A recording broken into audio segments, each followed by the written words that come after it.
welcome to this podcast. You're here. We're here. It's wonderful. It's a wonderful life. Let's go ahead and ground ourselves in our greatness. Reminder, for those of you who don't know, this is a practice that we do every day, built on the very practice that I have done with teams. Basically, it's forcing you to tell a different story about yourself. And when we do that over and over and over, right? We keep practicing it. We become better, right? At being able to tell a story of greatness. And when that's called on, which it will be, if it already hasn't been, I want you to be confident in walking that path, in being able to talk about yourself and how amazing you are. So that's why we practice it every single day. My great thing, first off, is #wrapped, which is something that Spotify is doing. And they did, so the more normal wrapped would be you going in, typing #wrapped and seeing like your top songs or your top podcasts or whatever. And it's all related to Spotify and streaming.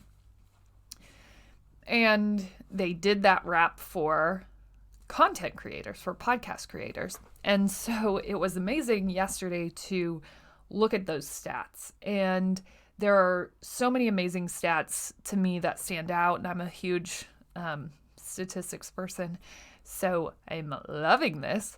But I think the most amazing stat to me, and I shared this on my Instagram yesterday, is the amount of hours that go into this. And so, yesterday I shared this one, and it said, let's see, 8,224 minutes of content. And, why would that be my great thing?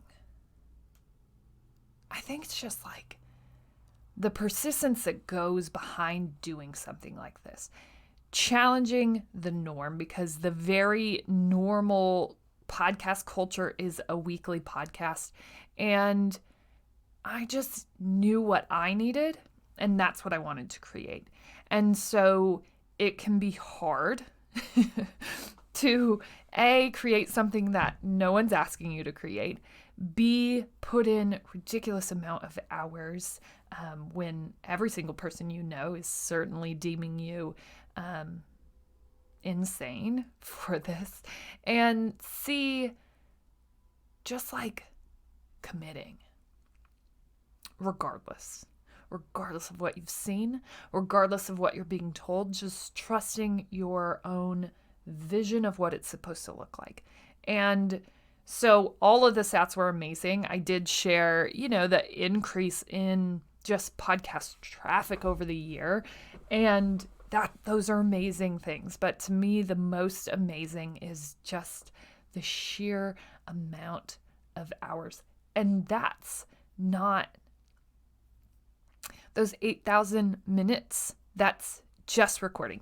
That's just what gets put out to all of you. So 8,000, I don't know, what did I say it was?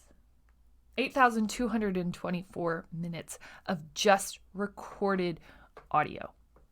Okay? That doesn't include the 2 hours that I spend prepping for the show prior to coming on. That doesn't include the books that I'm reading on the weekends to prep and gather. That doesn't include the shows that I watch to prep and gather. That doesn't include interview times before and after, finding and nurturing and talking to guests. That doesn't include all of the outside stuff, right? That's sheerly amount of minutes put into audio that reaches your ears. And so I know all the background stuff, and it would be almost impossible to add up the amount of time that I spend thinking and preparing for this show. But I think just seeing those minutes yesterday, gave me this sit down, cry-worthy moment where I was just like, I don't know, how to tell you to keep going, even when there's no reason to. I don't know what's going to propel you forward. For me, I just learn by example. And so most importantly, I'm hoping to lead by example. And if I can show you pure numbers of what something like this takes, like it's not a full-time job. It absolutely is. And it's the most beautiful, inspiring work. And the second that someone reaches out to me and reacts to this work, like that pays every second of putting in work. If I even got you to think, right? I'm never right or wrong, right? But if it even pushed you to think a little bit differently, right? To ask the question of yourself, to question a narrative that you've been telling yourself, whatever this does as a service to you, then that work has paid off, right? Even if it's one thing, even if it's one question, even if you question it and you go, oh, that girl is crazy. I'm not listening to this anymore. This is not for me, right? But you still questioned it. And maybe it doesn't hit you today, right? And you question it and you write it off and you go, not for me. But maybe down the road, that question comes back up. And you go, oh, we've been here before. And maybe the question makes sense 5 years down the road, but it didn't make sense right here, right now, right? That's what this work is doing. And it's not to say that I'm sitting here going, hey, I know everything. Listen to me. I'm sitting here questioning myself, working myself through my own story, through my own narratives, through my own limitations, through the things that I'm experiencing. I don't know what you've experienced. I don't. But what I do want you to know is that this is all open to interpretation. Putting work out like this doesn't come without inherent risk, right? And we're still showing up, right? I'm still here doing it. It's scary. I've put my entire life towards this work. I'm continuing to commit even further towards figuring this out because I want to, because I find it interesting, because I'm so inherently drawn to this subject matter, right? The death of people's dreams. That impacted me so much. It was always a question that I was asking of people, and it was never a question that I turned back on myself. And the moment that I did, I start pressing record and start documenting my journey towards figuring out how to dream again. And that, right? Think about that. That's just 1 year. That doesn't even include the last month of minutes put into this podcast. And so you think about just the sheer amount of minutes that come to you, of minutes that happened before, right? So total, that's a heck of a lot of minutes. I'm not great at math, but that's a lot. And intentionally so. I want to lead you down a path of understanding of what it takes, of just showing what I've always known to be true.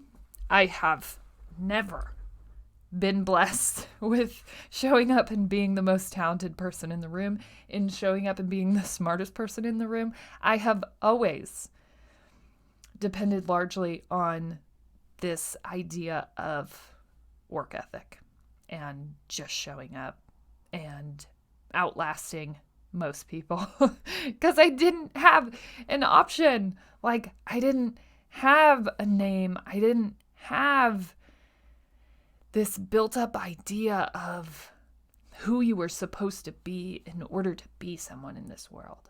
Like, I'm just who I am. That comes with no legacy. That comes with no semblance of an inheritance and no wish or idea, or like I didn't marry into some sort of royalty and inheritance. Although I will say, one time, my husband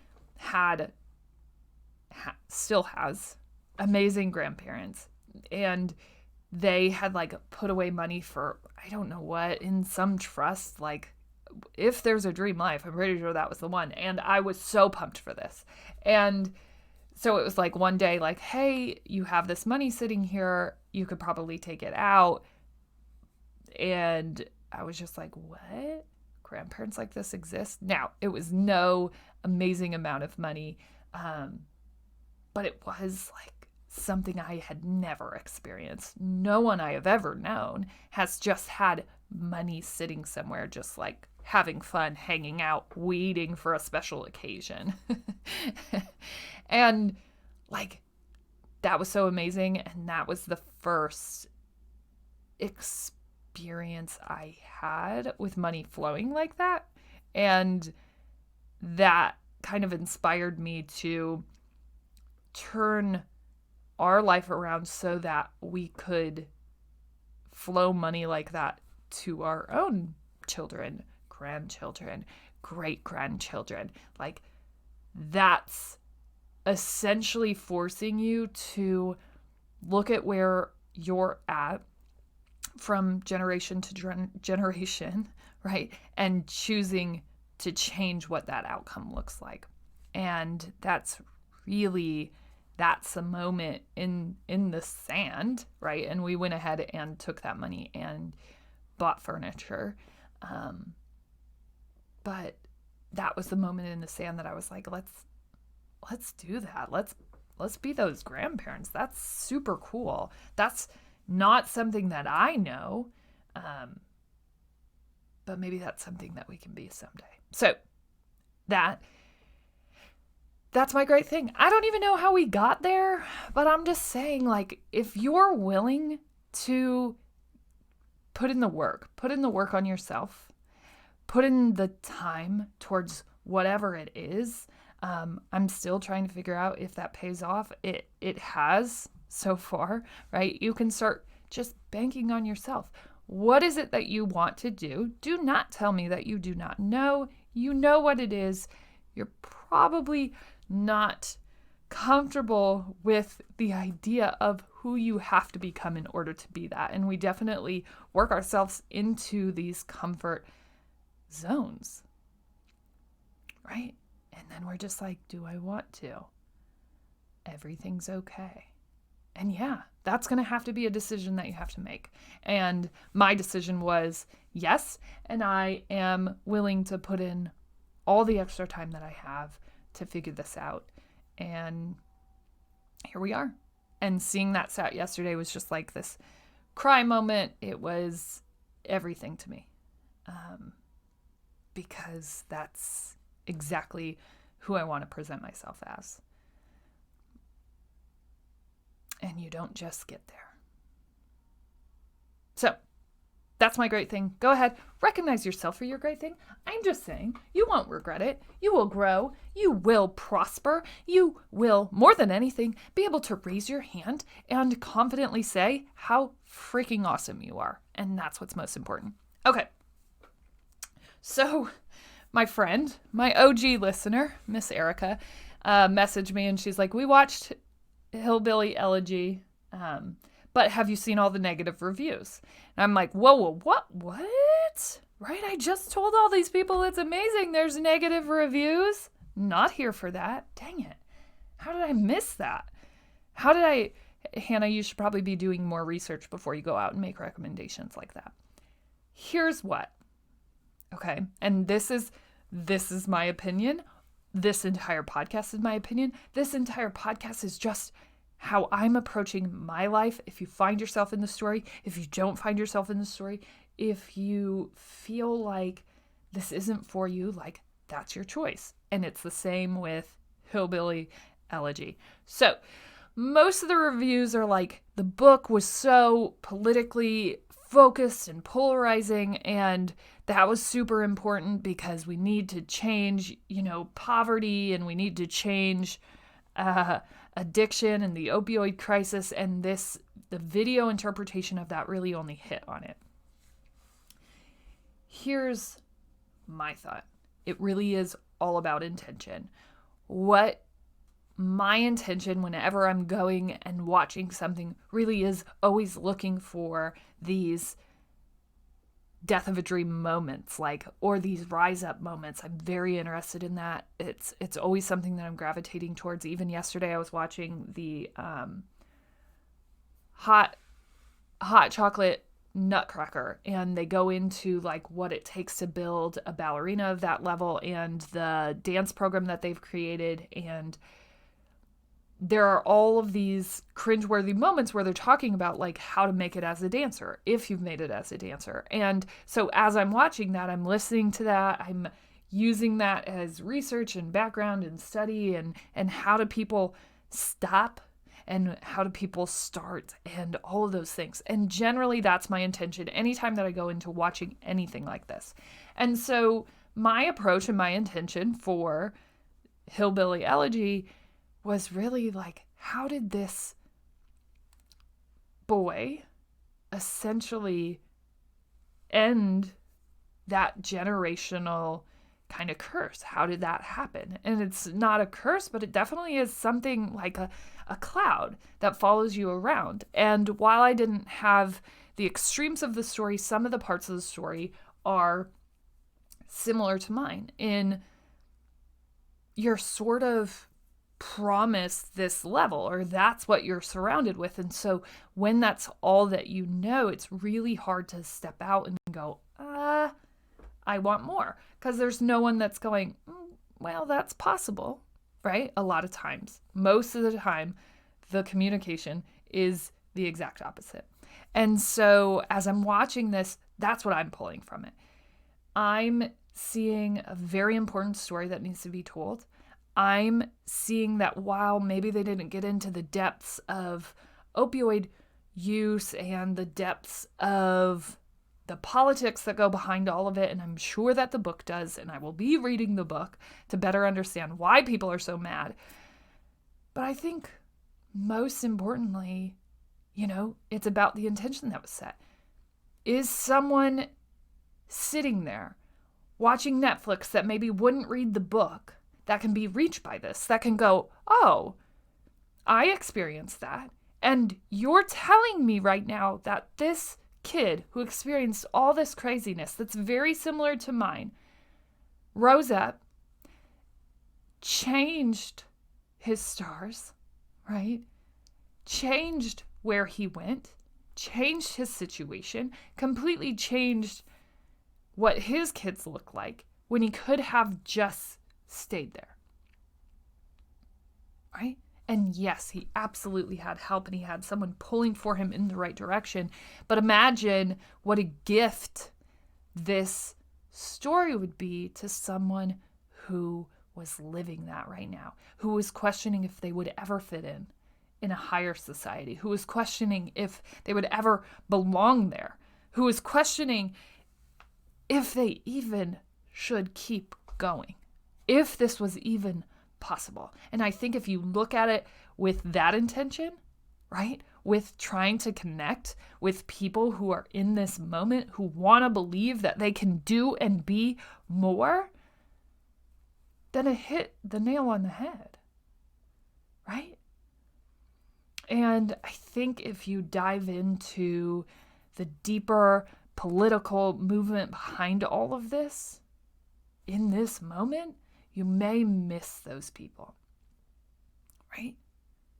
And it really is all about you deciding what's for you and you setting your intention. Since my intention going in was really to experience this film and see, how someone could end this generation of hillbilly, essentially, right? Someone rewriting what was already likely written for them. I went in with that intention. That's what I wanted to get out of it, and that's absolutely what I got out of it. And I think you get to decide, right? You get to decide what is or isn't for you. And it really is all about intention. Hey, that's my word for 2020. I'm just saying, we already know we cover intention. It's very important. But I think more than anything, like, what do you want? Because everything isn't going to hit you spot on, right? This podcast isn't every single day going to be like, oh, Hanna, slinging it. Yes, on point. She knows what she's talking about. She is doing the dang thing. This connected with me. It's just not going to. Not every single day, right? And that's okay, because it's just here. It's here as a question board. It's here to help you question, connect, challenge yourself, keep moving through and growing. We're growing together, right alongside one another. Not everything that I bring up here is going to hit with you, but maybe it does down the road, right? Or maybe it would have hit with you 5 years ago, and so you're just like, bye, this isn't working for me. But I think you get to decide, right? So yesterday we started talking about, or we've been hitting on this, okay? This idea of healing past traumas. And today I shared a really awesome list of small traumas that can cause anxiety, like later in life. And I talk about that, because I think if you had a pretty good upbringing, if you have a really great life and no real reason to complain, it's really easy to just get complacent and not understand why you're experiencing anxiety or disinterest or depression or sadness. And so it can be like, oh, that should be tied to something bigger. I don't deserve depression or anxiety. Like, that should be for someone who's experienced something super traumatic. And so I think this list is super helpful because it's essentially pointing out, spotlighting, and highlighting that you can experience seemingly small things that can drastically impact your ability to cope in the world. And so it's worth going back and healing those things.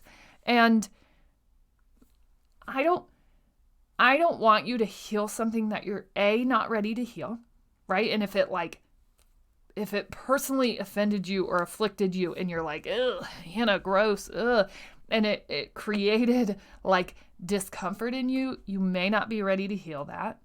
Or you may be like just starting to trickle down. Trust. Like when I brought up this idea that I was traumatized by the moment that my dream died, and that was partially divorce, that was partially abuse that I was experiencing at that time. Like, it was kind of the perfect storm for me to decide that that I didn't deserve the life that I wanted at that point. And so that's kind of what I had built the entirety of my life around, this idea that I had failed and I needed to think smaller. And I had to dance around that for a while. A lot of this podcast was me kind of dancing around that idea. And eventually, as we continued to hit, I allowed myself to go deeper with that. Now, if you have deeper traumas that are just a lot harder to experience and process, I would say definitely work with a health professional.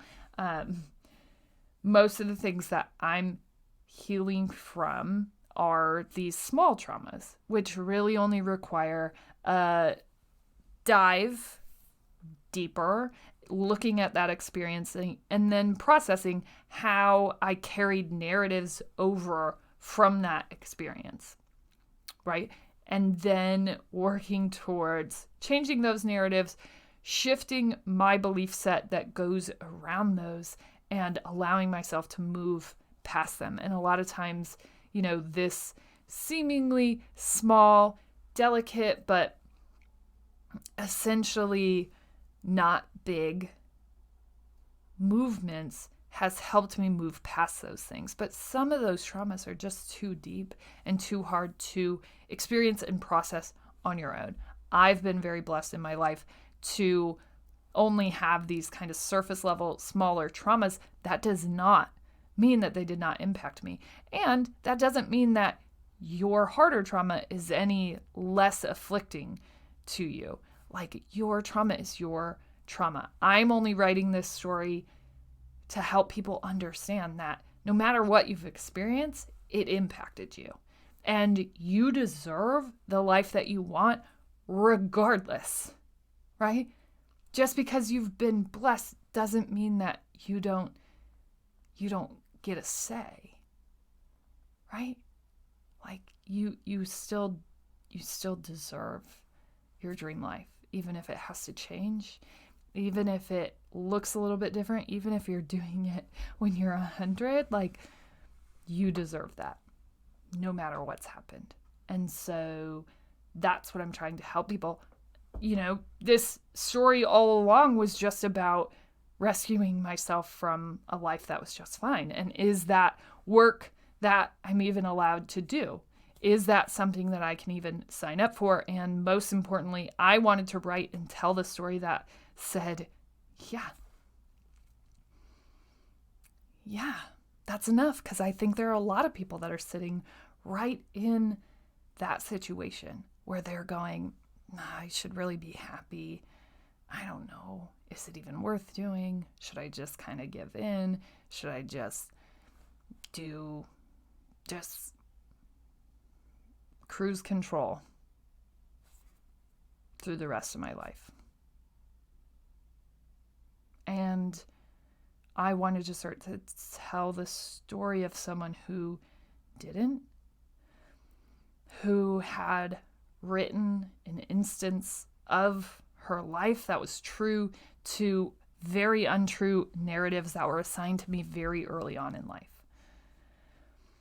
And early on, I wasn't willing to really dive into the depths of some of those narratives that I had experienced. Like, it was very surface level discovery and diving. And this is the story of an evolution of a person, of growth, of continuing to sign up and show up and keep working. And that work will never be done.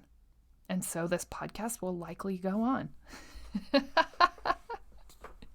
Right?